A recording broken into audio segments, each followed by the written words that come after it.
नमस्ते दोस्तों, मेरा नाम शेषराज है और मैं एक शराबी हूँ। हाय हाय हाय हाय सभी को नमस्कार। भगवान की असीम कृपा है, अल्कोहलिक्स एनोनिमस का साथ है, आप सभी भाइयों की मदद है। यही वजह है दोस्तों, आज भी मैंने शराब नहीं पी और एक बहुत ही बढ़िया उम्दा जिंदगी आज मैं जी रहा हूँ। दोस्तों सबसे पहले तो पोखरा ग्रुप नेपाल का मैं आभारी हूँ, जिन्होंने मुझे अपने अनुभव साझा करने का मौका दिया। इसके पहले भी उन्होंने मुझे सेवा का बार बार मौका दिया है, बहुत बहुत आभारी हूँ। जो विषय आज दिया गया है दोस्तों, वो भी मेरे जैसे शराबी के लिए एक बहुत ही महत्वपूर्ण विषय है। अल्कोहलिक्स एनोनिमस में आने के बाद ही दोस्तों इन सारी चीजों को समझने और सीखने का मौका मिला। नेक्स्ट फ्रंटियर इमोशनल सोब्राइटी, यानी जो अगला पड़ाव है मेरी सात्विकता का, एक पड़ाव मैं पार कर चुका हूं और वो है दोस्तों अल्कोहल के मामले में शारीरिक संयम। आज मैं शराब को ना बोल सकता हूं और इसमें भी कोई मेरी अपनी महारत नहीं है, मेरी अपनी योग्यता नहीं है। ये तो उस ईश्वर की कृपा है और इस ए की फेलोशिप और इस ए के प्रोग्राम का चमत्कार है कि जिसकी वजह से आज मैं शराब को ना बोल सकता हूँ। शराब के मामले में एक संयम मेरे अंदर में आया है और ये मेरा संयम भी इन्हीं तीनों चीजों पे डिपेंड रहेगा आगे भी, मेरे ईश्वर पे, ए की फेलोशिप पे और ए के प्रोग्राम पे। मगर ये कहने में दो राय नहीं है कि मेरे जीवन का जो पहला पड़ाव था, शराबीपन से जो मेरी लड़ाई थी, वो एक पड़ाव मैंने पार किया है।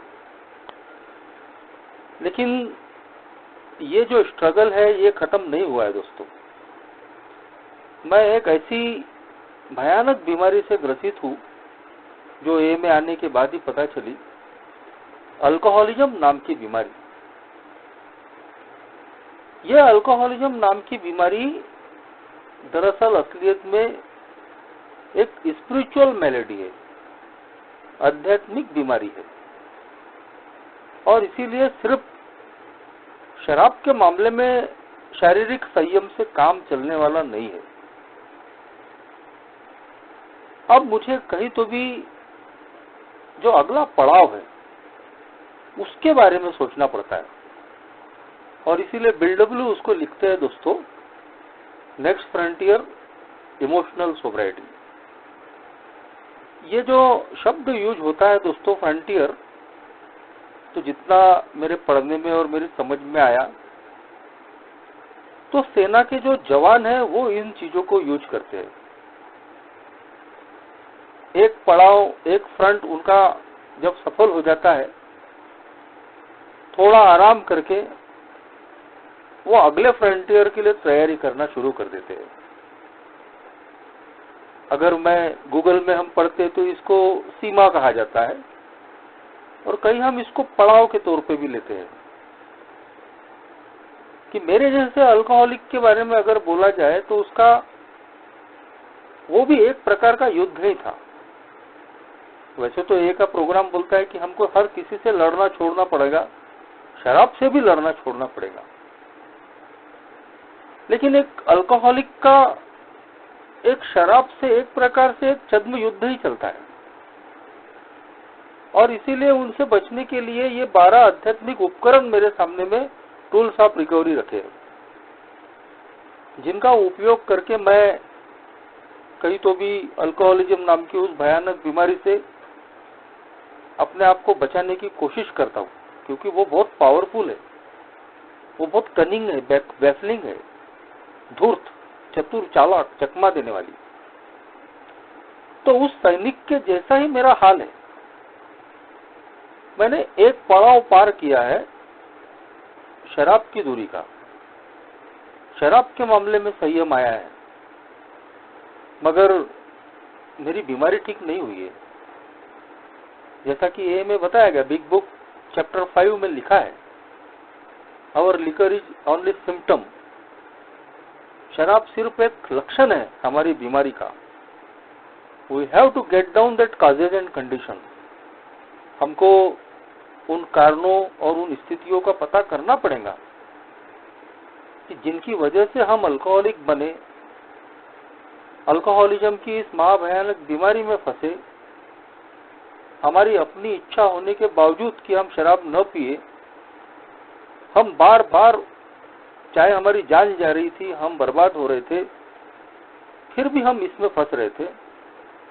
तो इसका मतलब साफ था कि ये सिर्फ हमारे शरीर की बीमारी नहीं है, ये हमारी मानसिकता से भी जुड़ा हुआ मसला है, हमारी आत्मा यानी हमारी पर्सनैलिटी, हमारे व्यक्तिमत्व से भी जुड़ा हुआ मसला है, और ये हमारी विकृत हो चुकी भावनाओं से भी जुड़ा हुआ मसला है।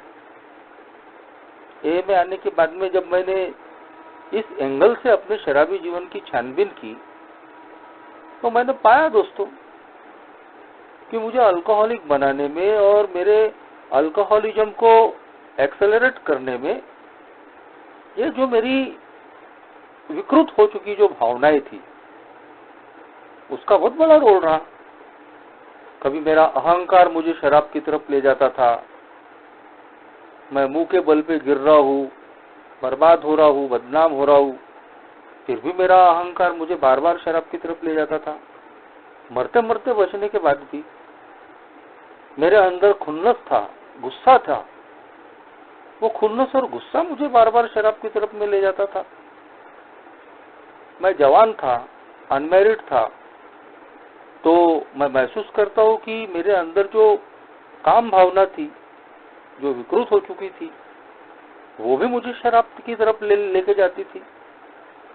मेरे अंदर जलन की भावना, क्योंकि जो मैं नहीं पा सका, जब मैंने देखा कि मेरे साथ के लोग, बाकी के लोग पा रहे हैं, आगे बढ़ रहे हैं, तो उनके प्रति एक ईर्ष्या और जलन की जो भावना थी, जो मुझे अंदर से जलाती थी, बेचैन करती थी, वो भी मुझे शराब की तरफ में ले जाती थी। तो जब मैंने पढ़ा कि मैं भावनात्मक रूप से एक कमजोर इंसान ही नहीं हूं, मैं भावनात्मक रूप से एक बीमार इंसान हूं, इमोशनली सिक बोला है, वो आज मैं महसूस करता हूं कि मेरा सारा अल्कोहलिज्म एक भावनात्मक रूप से बीमार जैसे व्यक्ति का था। अपनी भावनाओं को नियंत्रण करना मुझे नहीं आता था, मैं आसानी से उनकी चपेट में आ जाता था, उनके चंगुल में आ जाता था, और फाइनली मैं शराब ही पीता था। और इसीलिए आज जब मैं ए में आने के बाद में सोबर हुआ हूं, ये जो सोबराइटी का गिफ्ट मुझे मिला है, इसको अगर मैं बचाए रखना चाहता हूं, तो मेरे लिए बहुत जरूरी है कि अब मैं अपनी भावनात्मक स्थिरता के बारे में सोचूं, इमोशनल सोबराइटी पे ध्यान फोकस करूं, क्योंकि यही वो चीजें हैं कि जो कभी भी मेरा घात कर सकती है। जैसा कि मैं हमेशा बोलता हूं दोस्तों कि हर बात को शराब से जोड़ना भी ठीक नहीं है। शराब तो बिल्कुल बाद में आने वाली है, लेकिन ये जो मेरे स्वभाव की जो कमजोरियां है, खामियां है, ये जो मेरी भावनात्मक कमजोरियां है,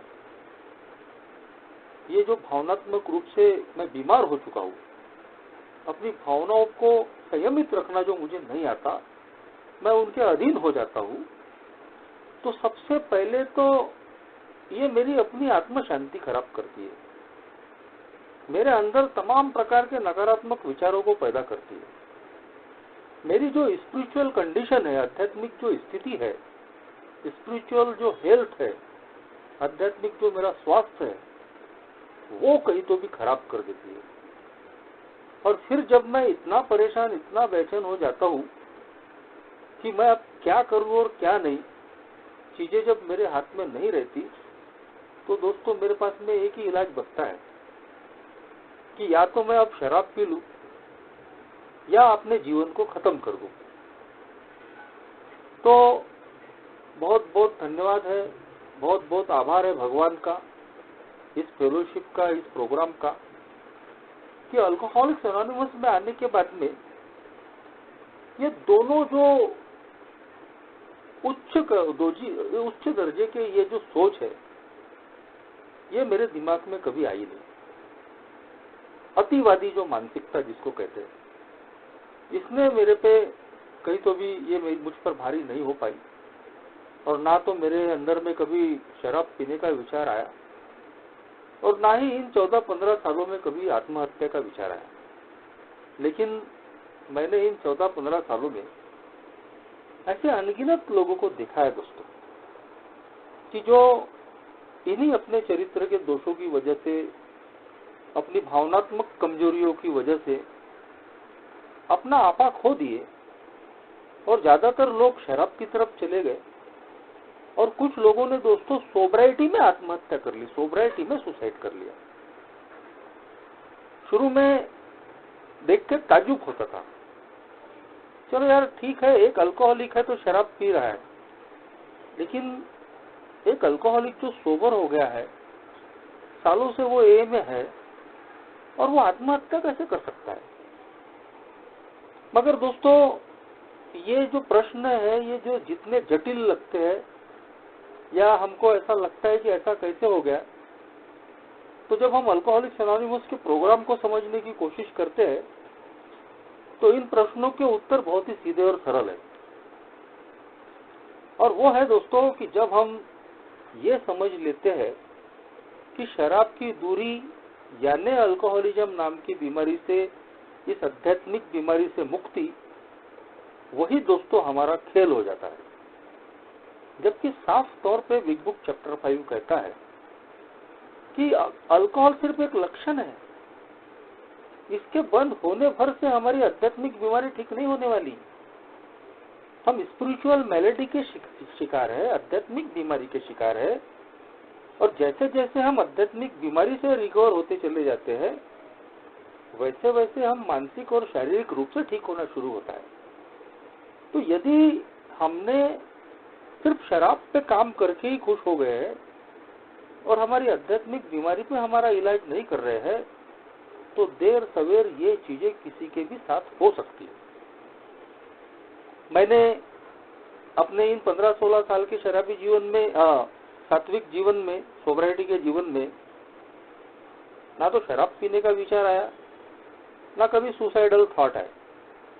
मगर इसका मतलब ये नहीं है कि मैं इमोशनल टर्माइल्स का शिकार नहीं बना, भावनात्मक उतार चढ़ावों का शिकार नहीं बना, मेरी भावनाएं मेरे पे हावी नहीं हुई, मैं इनका शिकार नहीं बना, और इसकी वजह से मेरी अपनी आत्म शांति नहीं गई, या मेरे रिश्ते संबंध खराब नहीं हुए, मेरा नुकसान नहीं हुआ, ऐसा मैं बिल्कुल नहीं बोल सकता। ये तो मैं ए के प्रोग्राम पे रहा, लगातार ए के टच में रहा, फुल टाइमरों का मार्गदर्शन लेते रहा, स्पॉन्सर के मदद से मैंने इन कदमों पे काम करना जारी रखा, करके मैं बचे रहा। मगर सोब्राइटी में भी मैंने अपनी इन भावनात्मक कमजोरियों का नुकसान उठाया है, मेरी आत्म शांति गई है, कई बार मेरे रिश्ते खराब हुए हैं, मैंने इनको फेस किया है। और इसीलिए दोस्तों आज कहीं तो भी मैं इस बात का महत्व समझता हूँ कि शराब की दूरी के बाद अब मेरी जिंदगी में एक सबसे बड़ा जो अगर कुछ है, तो वो है दोस्तों इमोशनल सोब्राइटी को हासिल करना, भावनात्मक संयमशीलता को हासिल करना। क्योंकि आज मेरी सोब्राइटी और मेरी सेरेनिटी, इन दोनों को अगर खराब करने वाली कोई चीजें है, तो यही है दोस्तों जो भावनात्मक अस्थिरता होती है। बिल डब्ल्यू, जैसा अभी गोपाल भाई ने भी बताया, जहां तक मैंने एक इसकी हिस्ट्री निकाली है, तो हमारे को फाउंडर बिल डब्ल्यू ने कई सालों पहले अपने एक बहुत ही करीबी दोस्त को, क्लोज फ्रेंड को एक लेटर लिखा था कि कैसे वो सालों की सोब्राइटी के बाद भी डिप्रेशन के शिकार थे। उनका दोस्त भी इसी तरीके के डिप्रेशन का शिकार था, और उस दोस्त से ही उन्होंने अपने अनुभव शेयर किए थे। और ये जो लेटर है दोस्तों, सबसे पहले हमारी जो ग्रेपवाइन मैगजीन निकलती है उसके जनवरी 1953 के अंक में प्रकाशित हुआ, और उसके तकरीबन 5 साल के बाद में 1958 में दोस्तों उसके बाद में दोस्तों ये लैंग्वेज ऑफ जो हार्ट है, हमारी जो पुस्तक है, उसके पेज नंबर 236 से भी इसको शामिल किया गया है। तो हो सकता है साल में डिफरेंस हो, मैं जनवरी 53 कह रहा हूँ, गोपाल भाई 58 बता रहे हैं।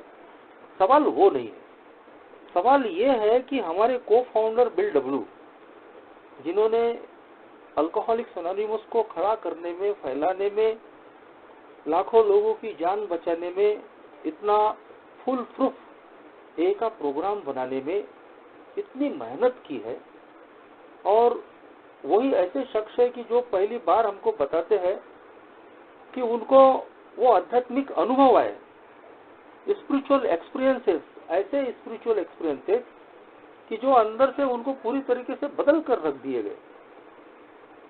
उसका जिक्र हम बिल की स्टोरी में पढ़ते हैं, लेकिन सालों बाद वही इंसान कहता है कि मैं डिप्रेशन का शिकार हो गया। हम इस बात की चर्चा इसलिए कर रहे हैं ताकि हमको कुछ अनुभव मिले, हमको भी सीखने को मिले कि जो हमें अपनी सोबराइटी का घमंड आ जाता है कि अब तो हम सोबर हो गए, हमको पूरा प्रोग्राम समझ लिया, और अल्कोहलिज्म समझ गया, 12 कदम समझ गए, सब कुछ समझ गया, अब तो बॉस अपन तो कभी शराब भी नहीं पी सकते और अपनी जिंदगी में तो कोई प्रॉब्लम भी नहीं आएगा। ये जो ओवर कॉन्फिडेंस है, ये यदि हमको प्रोग्राम प्रैक्टिस करना भुला देता है, हम पिंक क्लाउड में अगर उड़ना शुरू कर देते हैं, तो हमारे को फाउंडर बिल डब्ल्यू के बड़े ईमानदारी से जो बताए हुए अनुभव है, वो हमको उस पिंक क्लाउड से बाहर निकाल सकते हैं।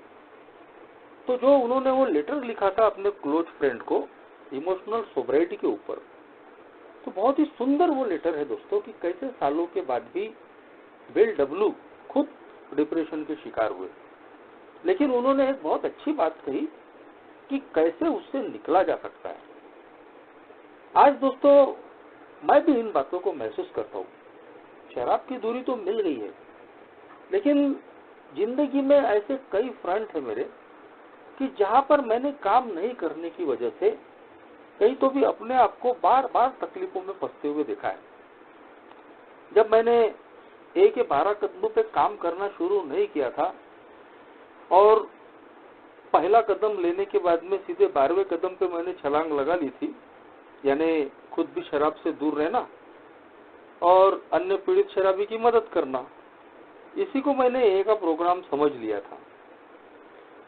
मगर जो अल्कोहलिक्स एनोनिमस ने हाउस क्लीनिंग की प्रोसेस बताई थी कि भाई उन चीजों, उन कारणों की तलाश करनी पड़ेगी कि जो मेरी आध्यात्मिक प्रगति में रिकॉर्ड बनते हैं, जिनमें इतना मादा है, इतनी ताकत है कि वो कभी भी मुझे फिर दोबारा शराब की तरफ में ले जा सकते हैं या फिर मेरी जीवन में एक अशांति का माहौल पैदा कर सकते हैं। तो जब मैं उन चीजों को जानूंगा नहीं तो मैं उन पर काम कैसे करूंगा। तो दोस्तों जैसा मैंने बताया कि शुरुआत के जो 3-4 साल थे मेरे, मैंने प्रोग्राम पे उतना ध्यान नहीं दिया। मैं लिटरेचर पढ़ रहा था, ओल्ड टाइमरों की शेयरिंग सुन रहा था, लेकिन प्रोग्राम प्रैक्टिस जो 12 कदमों का जो प्रोग्राम है, खास तौर पे चौथे कदम से जो हाउस क्लीनिंग का प्रोग्राम है, अपनी मोरल इन्वेंट्री का, उससे कहीं तो भी मैं भागने की कोशिश कर रहा था और उसके नतीजे बिल्कुल साफ थे। एक तरफ तो मैं देख रहा था कि जो ये सोच लेकर जो मैं आया था कि दारू बंद कर दूंगा बॉस तो सब बढ़िया हो जाएगा, लोग भी बोलते थे अरे यार तेरा सब बढ़िया है भाई, तू सिर्फ शराब बंद कर दे तेरा सब अच्छा हो जाएगा। तो मुझे भी ऐसा लगने लग गया था कि हाँ यार शराब बंद कर देंगे तो सब बढ़िया हो जाएगा। मगर जब ए में आया, शराब बंद हो गई, नाम कमा रहा था, देखो एक जमाने का बेवड़ा, खुद की भी शराब बंद हो गई, लोगों की शराब बंद करवा रहा है, ए में भी नाम हो रहा है, बाहर में भी नाम हो रहा है। पहले से ही मैं काफी एक्टिव रहा ए में, तो मुझे लगा कि यही जिंदगी है। लेकिन अपने आप पर फोकस नहीं करना, अपने रिकवरी पे ध्यान नहीं देने की वजह से बहुत ही जल्दी मैंने पाया दोस्तों कि कुछ नहीं बदला है, सब कुछ जैसा का वैसा है। सिर्फ मैं शराब से दूर हूँ, यानी कि मैं ड्राई सोबर हूँ। 2 स्टेपर कहा गया है उसको। पहला कदम ले लिया जिसने और सीधे 12वें कदम का आधा हिस्सा ले लिया। लेकिन बहुत अच्छे तरीके से बताया गया है कि ये 2 कदमों का प्रोग्राम है, नहीं है 2 स्टेपिंग का प्रोग्राम नहीं है, ये 12 स्टेपिंग का प्रोग्राम है, 12 कदमों का प्रोग्राम है। और जब हम इन 12 कदमों पे काम करते हैं तब हमारे अंदर वो इमोशनल सोबरिटी आती है, वो भावनिक संयमशीलता आती है। लेकिन मेरे पास क्या था? मेरे पास में सिर्फ शराब की दूरी के अलावा कुछ नहीं था, और जिसका नतीजा था कि जैसे लोग मुझसे अल्कोहलिज्म में परेशान थे तो वैसे ही लोग मैंने देखा कि ए में आने के बाद सोबरिटी में भी परेशान है। कोई जिम्मेदारी मैं नहीं ले रहा हूँ, मेरी भाषा नहीं बदली है, मेरा एटीट्यूड नहीं बदला है, और जिसकी वजह से जैसा मैं घर में पहले तू मैं करता था अब भी कर रहा था, जिम्मेदारियों से भाग रहा था, काम धंधे पे मेरा वही एटीट्यूड था। जिस अल्कोहलिक्स एनोनिमस में मैं जान बचाने के लिए आया हूँ वहां भी वही मेरी डोमिनेटिंग पर्सनैलिटी थी। अप्रिशिएशन की भूख थी, लोगों ने मुझे अप्रिशिएट करना चाहिए, मेरा मान सम्मान करना चाहिए, देखो मैं कितना काम कर रहा हूँ, देखो मैंने दारू बंद कर दी। तो ये जिस तरीके का मेरा स्वभाव था, मेरा जो कैरेक्टर था, आखिरकार दोस्तों वही मेरी मानसिक शांति को खराब करने वाला था। शराब की दूरी के बाद में भी एक जो सेटिस्फेक्शन मिलना चाहिए, एक सेरेनिटी का अनुभव जो मुझे आना चाहिए, वो नहीं आ रहा था। और दूसरी तरफ मेरे रिश्ते खराब हो रहे थे, जैसा अल्कोहलिज्म में हो रहा था वैसा सोबरिटी में हो रहा था। और दूसरी तरफ ऐसे लोगों को मैं देख रहा था कि जो अलग अलग कारणों से फिर दोबारा बार बार शराब की तरफ में जा रहे थे। जिस दोस्त ने मुझे मैसेज दिया था, मेरा ही अल्कोहलिक दोस्त था वो, और उसके साथ में मैं मीटिंग आना शुरू किया, और 2-3 महीने के बाद में उस दोस्त ने जिसने मुझे मैसेज दिया उसने फिर शराब पीना शुरू कर दी। तो ये जो अनुभव मैं ले रहा था, आखिरकार दोस्तों उन्होंने मुझे सोचने पे बाध्य किया कि सिर्फ शराब से दूर रहने से काम चलेगा नहीं। अपनी भावनात्मक कमजोरियों पे, अपने चरित्र के दोषों पे जब तक मैं काम नहीं करूंगा तो मैं हमेशा असुरक्षित रहने वाला हूँ। अगर मैं इस मुगालते में रहता हूँ कि जो लोगों के साथ में हुआ है वो मेरे साथ में नहीं होगा, तो फिर मेरे अल्कोहलिज्म में और मेरे रिकवरी में कोई भी अंतर नहीं है। क्योंकि अल्कोहलिज्म की शुरुआत में भी मैं इसी तरीके से सोच से ग्रसित था। जब लोग मुझे बोलते थे कि अरे यार तेरे घर में पहले ही शराब की बर्बादी है, तू तो पढ़ा लिखा लड़का है, तूने ऐसा नहीं करना चाहिए, तो मैं उनको बोलता था अरे नहीं ऐसा नहीं है, अपना वैसा थोड़ी है, आई एम डिफरेंट, मैं बाकी लोगों से अलग हूँ। किंग बेबी सिंड्रोम, अपने आप को विशेष समझना, ओमनीपोटेंस की भावना, जिसको साइकेट्रिस्ट मनोचिकित्सक लोग बोलते हैं कि किंग बेबी सिंड्रोम। आदमी है तो किंग बेबी सिंड्रोम और लेडीज है तो क्वीन बेबी सिंड्रोम। पैदाइश ही एक ओमनीपोटेंस की भावना माँ के गर्भ से लेके हम निकलते हैं कि मैं कुछ तो भी हूँ, मैं कुछ तो भी अलग हूँ। तो यही जो इगोइस्टिक जो नेचर था मेरा, उसने मेरी अपनी वास्तविकता को स्वीकार ही नहीं करने दिया। हमेशा यही तुलना, अपना ऐसा नहीं है, मैं उधार नहीं पीता, मैं ऐसा नहीं, मैं वैसा नहीं। और एक समय ऐसा आ गया कि जो मैंने लोगों के बारे में बोला था वही सारी चीजें मेरे साथ में भी होने लगी, और इतनी होने लगी कि जिन लोगों के साथ में मैंने शराब पीनी शुरू करी थी वो मेरे जैसे अल्कोहलिक नहीं बने। अनगिनत लोग जिनको मैं पहले भी शराब पीते हुए दिखता था, आज भी कंट्रोल में शराब पीते हुए। मैंने तो बर्बादियों के झंडे गाड़ दिए, पर मैंने माना ही नहीं, स्वीकार ही नहीं किया। इस तरीके से अल्कोहलिज्म में मेरा एटीट्यूड रहा, वही एटीट्यूड अगर आज रिकवरी में है कि जो लोगों के साथ में हुआ है या हो रहा है वो मेरे साथ में नहीं होगा, तो वहां दोस्तों बिल डब्ल्यू जो हमारे को फाउंडर है, उनका लिखा हुआ है ये जो लेख है, द नेक्स्ट फ्रंटियर इमोशनल सोबरिटी, ये दोस्तों बिल्कुल हमारी आंखें खोलने वाला है। बिल डब्ल्यू ने साफ तौर पे लिखा है कि कई सालों की सोब्रिटी के बाद भी हम इन चीजों में फंस सकते हैं।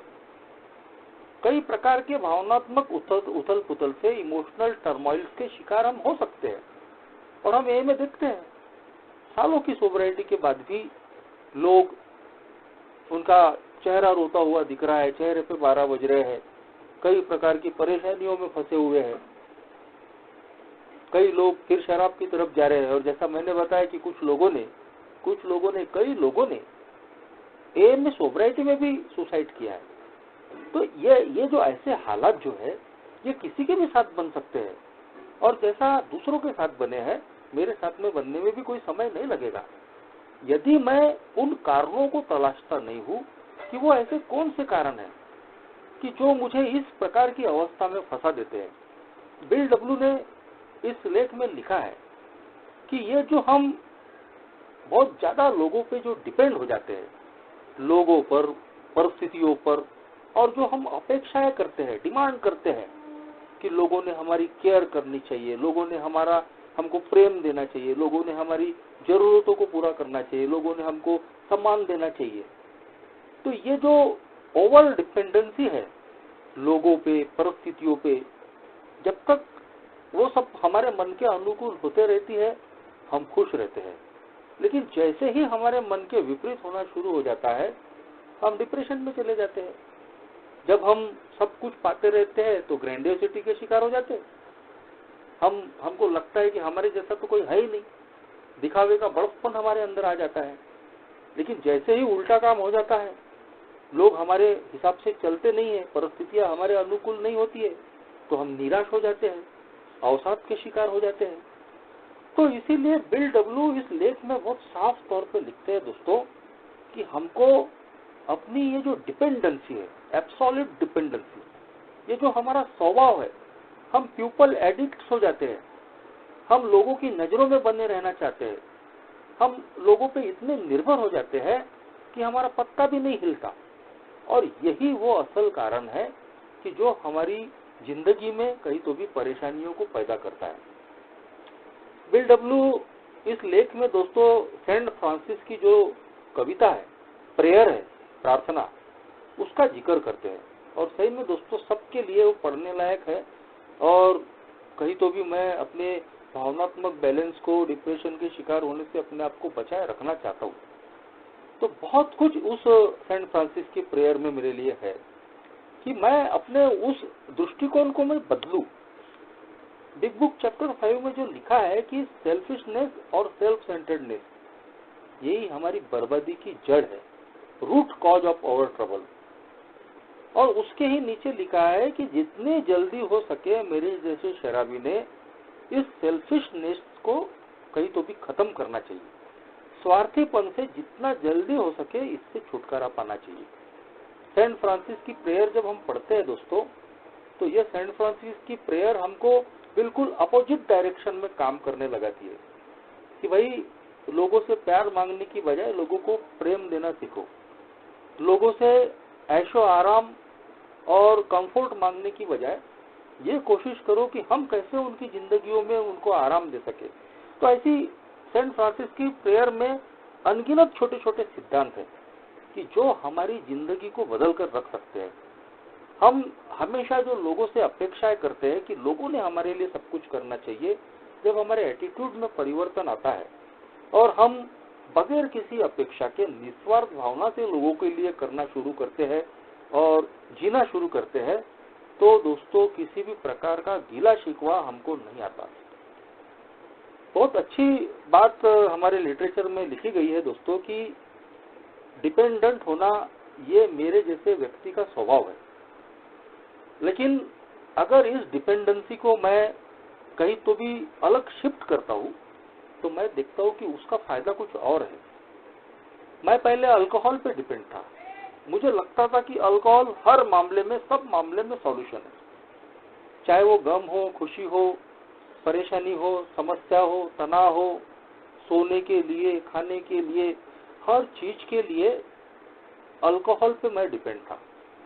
मेरी निर्भरता थी पूरी तरीके से, लेकिन ये निर्भरता जानलेवा थी। और उसमें कहीं भी मुझे सेरेनिटी नहीं थी, ना पीस ऑफ माइंड था, क्योंकि जब तक अल्कोहल का अमल रहता था मैं अच्छा महसूस करता था, मेरी समस्या का समाधान हो जाता था। लेकिन जैसे ही नशा उतरा वापस जैसे का वैसा हो जाता था। रेस्टलेस, इरिटेबल, डिसकंटेंट, जो डॉक्टर विलियम सिल्कवर्थ ने एक हम मेरे जैसे शराबी की जो पहचान बताई है कि मैं एक अस्थिर, चिड़चिड़ा और नाखुश व्यक्ति हूँ, जो मेरे जैसे अल्कोहलिक की पहचान है। मगर उसके उलट अल्कोहलिक्स एनोनिमस ने मुझे एक नया जीवन दिया है, एक नई पहचान दी है, हैप्पी, जॉयस और फ्री। आज का डेली रिफ्लेक्शन का टाइटल भी है दोस्तों, हैप्पी, जॉयस, फ्री, कि मैं अगर खुश रहना चाहता हूँ, आनंदित रहना चाहता हूँ और स्वतंत्र रहना चाहता हूँ तमाम प्रकार के नकारात्मक विचारों से, और ये मेरा अधिकार है, मेरी जिंदगी ऐसी होनी चाहिए। मगर इसका कारणीभूत कौन हूँ? इसका कारणीभूत सिर्फ मैं हूँ। यदि मैं अपनी मानसिकता को बदलता हूँ और मैं अपना जो उद्देश्य है ऐसी लाइफ रखता हूँ, ऐसा जीवन रखता हूँ कि नहीं मैं एक खुशनुमा जिंदगी जीना चाहता हूँ, तो बिल्कुल मैं जी सकता हूँ। मेरा ईश्वर उसके लिए मुझे मदद करता है, बशर्ते कि मुझे अपना पुराना एटीट्यूड त्यागना पड़ता है। यदि मैं जैसे शराब के मामले में डिपेंड था और शराब ने आखिरकार मुझे पूरी तरीके से बर्बाद करके रख दिया, लेकिन सही मायने में जब मैंने इस डिपेंडेंसी को शिफ्ट कर दिया, शराब की बजाय मैं जो भी मेरी समझ की उच्च शक्ति है या जो भी मेरी समझ का ईश्वर है, जब मैंने उस पर डिपेंड होना शुरू किया तो मैंने देखा कि ये जो डिपेंडेंसी है, एक नए तरीके की जो निर्भरता है, ये मुझे फ्री कर रही है, हैप्पी बना रही है, जॉयस बना रही है। और ये निर्भरता गुलामी नहीं है, क्योंकि मैंने अपने सिर्फ मानसिकता को बदला है, और ये बिल्कुल भी साइड इफेक्ट्स नहीं है इसके, ये किसी भी तरीके से खतरनाक नहीं है और जानलेवा नहीं है। तो आज मैं महसूस करता हूं दोस्तों कि मुझे तमाम प्रकार के विपरीत विचारों से, नकारात्मक भावनाओं से अगर बचना है, तो जब मैं अपनी सारी समस्याओं को अपने समझ के ईश्वर पे या अपनी समझ की उच्च शक्ति पे छोड़ देता हूँ, तो मैं देखता हूँ कि मैं तुरंत फ्री हो जाता हूँ। मुझे इमोशनल सोबरिटी मिलती है, एक भावनात्मक रूप से मैं स्टेबल हो जाता हूँ। तो ये जो सही तरीके की निर्भरता मुझे सिखाई है, आज मैं अपनी जिंदगी में पूरी तरीके से उसका उपयोग करता हूँ। ये कदम कहीं तो भी दोस्तों मैंने मजबूरी में लिए। एक ओल्ड टाइमर बड़ा साफ कहते हैं कि कई बार एक जो स्टेप्स है वो हम मजबूरी में लेते हैं, क्योंकि उसके अलावा हमारे पास में कोई रास्ता ही नहीं बचता। थर्ड स्टेप भी वही वैसे ही एक स्टेप है दोस्तों, कि जो मरता क्या न करता, आखिरकार मुझे मजबूरी में लेनी ही पड़ी। मैं आ चुका था, शराब से दूर था, लेकिन परिस्थितियां जैसी की वैसी थी, सिर्फ दारू से दूर था। शादी नहीं हुई थी, शादी होने की फिर संभावनाएं नजदीक पास दिख नहीं रही थी। काम धंधा पूरा खराब हो चुका था, आर्थिक स्थिति बड़ी खराब थी। ये धंधा ठीक होगा या नहीं होगा, इसके विचार थे। लोगों के कर्जे थे, बहुत कम कर्जे थे, लेकिन उस वक्त जो मेरी परिस्थिति थी, क्योंकि मैं बिल्कुल उसको लौटा देने की स्थिति में नहीं था, तो उसके विचार आते थे। सामाजिक बहिष्कार में झेल रहा था, सारे दोस्त, रिश्तेदार, पड़ोसी, एरिया के लोग बिल्कुल मेरे से नफरत करते थे, दूर हो चुके थे। उनको मेरे पे किसी प्रकार का भरोसा नहीं था, क्योंकि 2003 की बीमारी में 11 महीने बेड पे मैं रहा, मरते मरते बचा, और उसके बावजूद मेरी जिंदगी में शराब आई तो मैं लोगों की नफरत का शिकार बन गया।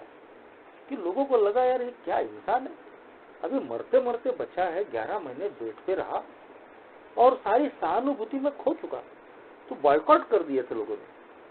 तो मैंने लोगों की नजरों में अपने लिए नफरत देखी थी। तो ये सारी जो चीजें थी मैं चाहकर भी बदल नहीं पा रहा था, और ये मुझे डिस्टर्ब करती थी। कैसा होगा, शादी होगी कि नहीं होगी, काम धंधा ठीक होगा कि नहीं होगा, लोग फिर से अपनाएंगे या नहीं अपनाएंगे।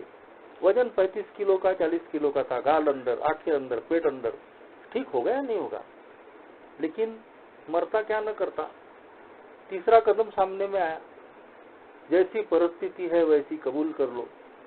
जब मेरे हाथ में है ही नहीं तो या तो हंस के कबूल कर ले या तो रो के कबूल कर ले।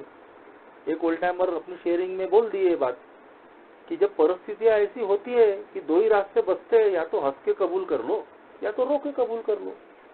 तो फिर सवाल आता है कि अगर कबूल ही करना है तो रो के क्यों कबूल करे, हंस के क्यों न करे। और जैसे ही दोस्तों मैंने मजबूरी में ही सही तीसरे कदम को अपना मन और जीवन सब मेरी समझ की जो उच्च शक्ति है, मेरी समझ का जो ईश्वर है, उसको सब सौंप दिया, मैं फ्री हो गया। मेरे अंदर में एक हैप्पीनेस आया, एक जॉय आया कि मैं निश्चिंत हूँ। मेरे पहले आए हुए लोग मुझे भरोसा दिला रहे थे कि जैसे शराबीपन का इलाज हुआ तो वैसा ही बाकी समस्याओं का भी इलाज हो जाएगा। तेरी जो डिपेंडेंसी है वो सही तरीके से रख, अपने ईश्वर पे निर्भर हो। और मैंने देखा दोस्तों कि जितना मैं अपने ईश्वर पे निर्भर होता हूँ या मेरी समझ की उच्च शक्ति पे निर्भर रहता हूँ, उतना ही मैं अपने आप को हैप्पी, जॉयस और फ्री पाता हूँ। भावनात्मक रूप से मैं स्थिर हो जाता हूँ।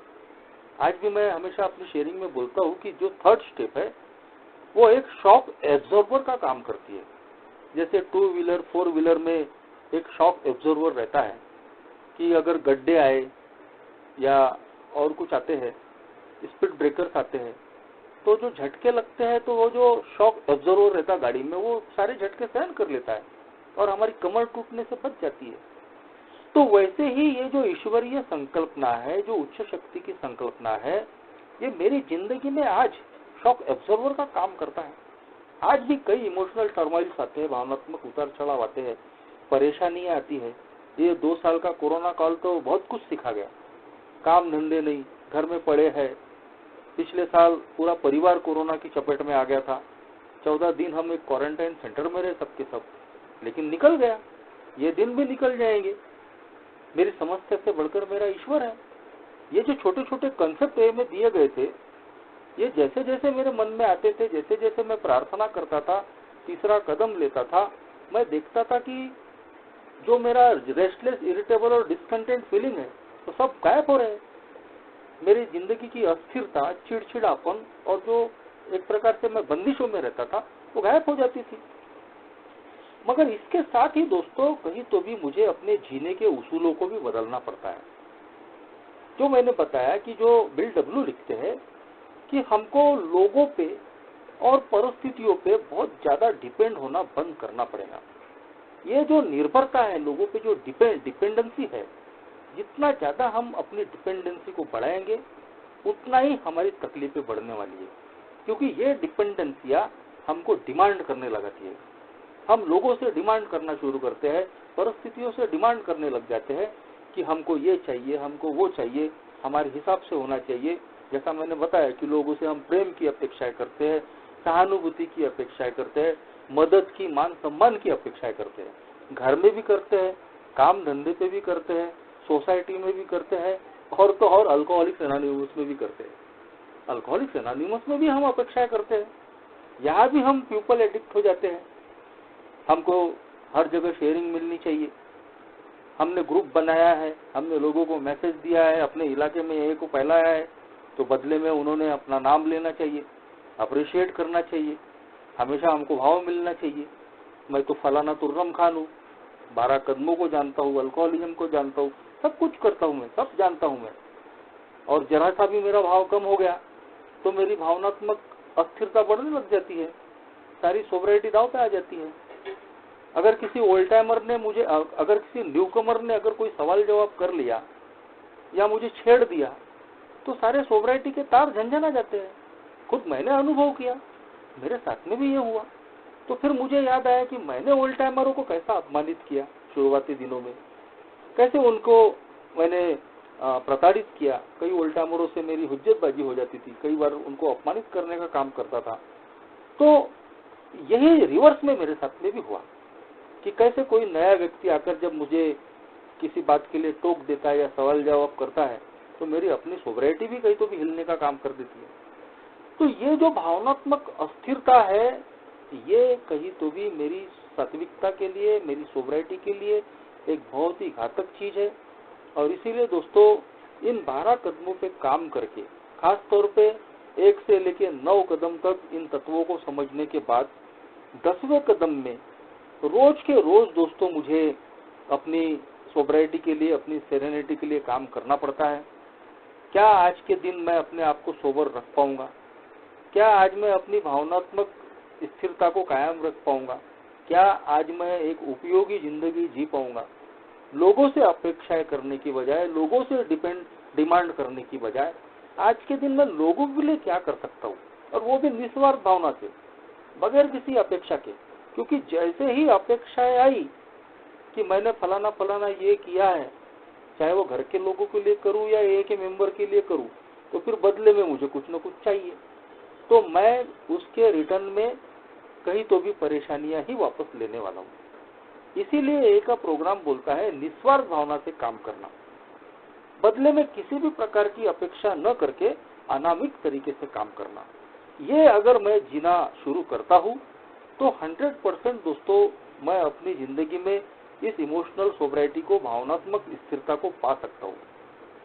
हमारा जो 11वां कदम है दोस्तों प्रेयर और मेडिटेशन का, ये भी कहीं तो भी हमारी भावनात्मक स्थिरता को बढ़ाने का बहुत बड़ा कदम है। यदि मैं लगातार 11वें कदम से अपनी समझ के ईश्वर से प्रार्थना और ध्यान के द्वारा अगर संबंध बनाता हूँ, अपनी जिंदगी में आज के दिन मैं जो कुछ भी करना चाहता हूँ, तो वो सही है या गलत है, उसका मार्गदर्शन लेने की मैं कोशिश करता हूँ। अपनी मनमानी भरी जिंदगी जीने की बजाय आज के दिन ईश्वर की इच्छा मेरे लिए क्या है, ये थोड़ी देर के भी मेडिटेशन से मैं अगर कुछ मुझे उत्तर मिलते हैं तो उन उत्तरों को लेकर अपने जीवन जीने की मैं कोशिश करता हूँ, तो मैं देखता हूँ दोस्तों कि मैं भावनात्मक रूप से स्थिरता को महसूस कर सकता हूँ। जब मैं रात को थोड़ी देर के लिए भी दोस्तों मैं प्रार्थना और ध्यान करता हूँ, अपनी इन्वेंट्री लेता हूँ कि आज के दिन मैंने क्या सही क्या गलत किया है। अगर मैंने कुछ गलत किया है तो तुरंत मैं उसको स्वीकार करके उसकी भरपाई के लिए तैयार होता हूँ। आगे वाले ने, किसी ने मेरे साथ कुछ गलत किया है तो बड़ा दिल करके उनको माफ करने का माध्यम रखता हूँ। तो मैं देखता हूँ दोस्तों कि मेरा मन बिल्कुल शांत हो जाता है, मैं रात को चैन की नींद सो सकता हूँ। ये प्रार्थना और ध्यान कई बार दोस्तों मैं बहुत ज्यादा थका रहता हूँ, उस थके हुए क्षणों में कि जब मैं कर सकता हूँ या नहीं कर सकता हूँ कुछ, थोड़ी देर का भी जो मेडिटेशन है मुझे फिर से तरोताजा कर देता है, इमोशनली मुझे बिल्कुल संयमित कर देता है, भावनात्मक स्थिरता को ला देता है।